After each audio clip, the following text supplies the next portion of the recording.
Hi, everybody. I guess you can hear me. I can hear myself, so that should be a good sign. So yes, I'm Nils Chrestin. I'm the CFO of Global Fashion Group. I'll talk a little bit more about it in a second. It's great to be here, actually, because the various pockets of capital which are presented here in terms of seed, early stage venture, late stage venture, I think over the last 6 years, we've talked to every one of you who represents these types of capital pockets, raised significant amounts of money, unlike what you've done. I think you created a great outcome, so congratulations to that. We're still very much on the journey to building the largest #1 online fashion platform in emerging markets. So think a little bit about us as an ASOS or Zalando, but in emerging markets. Here's some quick statistics. I won't go through all of those, but essentially we operate across 24 countries in Latin America, Russia, CIS, the Middle East, Southeast Asia, and Australia. We target roughly a 400 billion market, which represents the amount of money people consume for clothes, for shoes, and we're trying to move more and more of that online. As you may know, in Europe or the US, you have around somewhere between 10, 15, approaching 20% of the market online, depending on what statistic you look at. In our markets, it's still very early days. It's around 4%. And the beauty of that is that obviously the offline retail infrastructure, I'll show you some statistics in a second, obviously quite well developed in developed markets. So in London, if you go out here, you don't even know, you're spoiled by choice. In the markets in which we're operating, you have a similar offline retail offering to the consumer in the larger cities. So I lived for several years in Moscow. I lived in India and Delhi.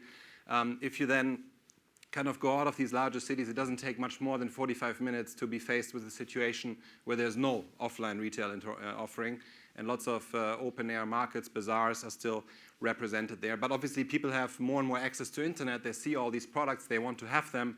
So it's the perfect breeding ground for an e-commerce business model like ourselves to then deliver and bring these goods to these customers same day, next day, depending on where you are. We do roughly, last year we did over €1 billion of revenue. We have around 10 million active customers, meaning they made a purchase with us in the last 12 months. Different, and this is maybe worth highlighting on this slide, different to ASOS or Zalando. We were faced with a situation where the logistics providers which we are working with, be it warehousing, be it last mile delivery, but also the call center operators, they didn't really live up to the type of customer experience which we would like to offer. So it's in our business model, it's essentially two things which are important. One is assortment price, and then the other one is the customer experience. And so if you're faced with a situation where your delivery providers promise 2-hour delivery slots but don't really fulfill that promise, then you've just acquired a customer very expensively. He doesn't have a good experience. He's never going to come back. So we took it in our own hands in Russia, which is a fun fact. It's 50 times the size of Germany, where I'm from. So it's the largest country in the world. We started our own last mile delivery fleet. So we have around 65% of the orders which we deliver with our own fleet. Several hundred cities where we do same day, next day delivery with that fleet, which adds to obviously to our employee count. We have over 9,000 employees. A lot of them work in warehousing, in last mile logistics. So what is the market? I talked a little bit about it. It's a 400 billion market which we're trying to disrupt. And what I've also shown here is the market in Europe. So Western Europe, it's around 330 billion. North America is around 340 billion, but obviously much slower growing. So the excitement for us is we are operating a proven business model which operates in the US and in Europe already through several companies. But we are in a bigger market, faster growing, with less competition. That brings me to this slide. So here's some interesting statistics. In the US, you have around 100 retail outlets per million population. In Western Europe, it's around 50. In our markets, it's like 6.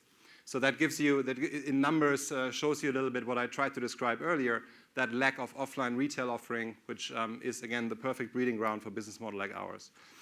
Obviously, in the developed markets, you have players like Farfetch, Lyst, Boohoo, ASOS, Zalando already mentioned. So it's quite it's a large market with a lot of established players with obviously unique offering, but there's also certainly quite a bit of overlap in the customer base.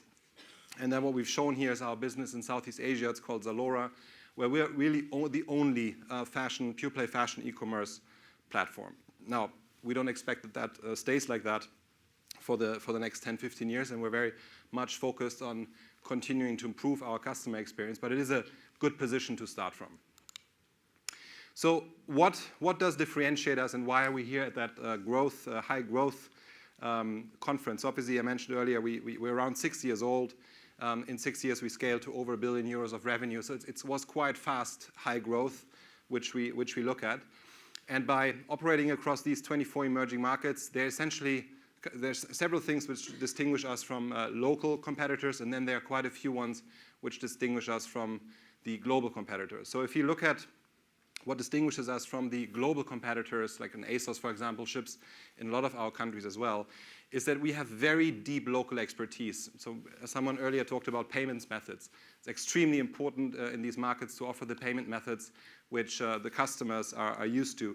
It's extremely important to offer local language websites. It kind of goes without saying. It sounds a bit obvious, but there are companies which don't necessarily, which haven't really fully understood that yet. So those are some of the things next to us, obviously being very deeply integrated with the local logistics provider network. I think in Brazil alone, we have over 20 logistics providers because there's not one which can deliver a good customer experience across all of Brazil, for example.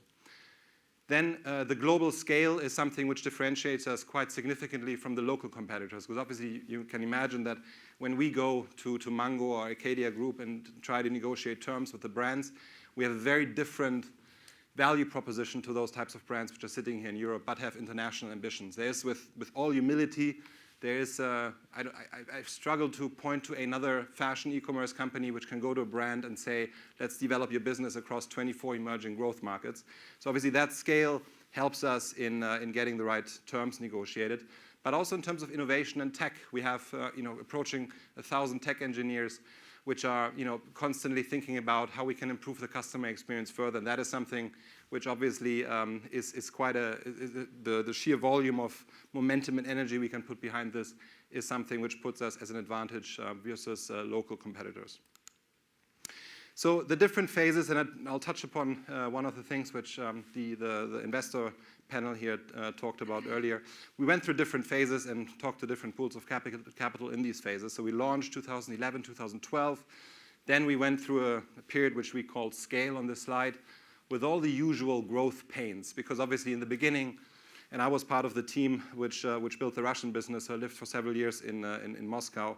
In the beginning, we were a team of 4 guys running that company. Everybody did everything, right? It was a startup, and every day there was a new fire popping up somewhere, and we kind of tried as a team to get that business off the ground, get the customer base going and excited about our offering. And then through that scale phase, we understood that we need to specialize now. We need to hire more and more people who are a lot smarter than we are in several areas, and we need to really make sure, and I think Chris mentioned earlier, the infrastructure building blocks are in place in terms of ERP systems, and other back-end systems. So we focused on those during that scale phase. Very happy to report that in the next phase in which we're in now, which we kind of labeled profitable growth, and internally we coined the phrase path to profit, we've achieved a situation now where we're profitable after variable costs, which in any e-commerce model is a very important milestone, because that for me is kind of burning money everybody can do, and you always find a customer to buy something from you if you discount it high enough. But if you get the business to being profitable after variable costs, the next question is then, how big do you need to get in order to turn to an EBITDA profitable business? And obviously growth and the ambitions we have there, the sky is really the limit for the time being. So very happy to report that. And that happened, I'll touch upon also something, which I think Chris, was it earlier, I mentioned that. One of the things I'm spending a lot of time on is actually building these bridges between our teams across the world, and making sure that we share the learnings and the knowledge which we have acquired across these businesses. We all face essentially the same problems in these countries, in some of the infrastructure support functions, be it finance, be it HR, be it legal. And I've just come back from a week in Moscow, and it always amazes me the sheer amount of knowledge which is there around the globe. But you need to get people to a point where they pick up the phone, they reach out to their counterparts in the respective other countries, and share experience and learnings.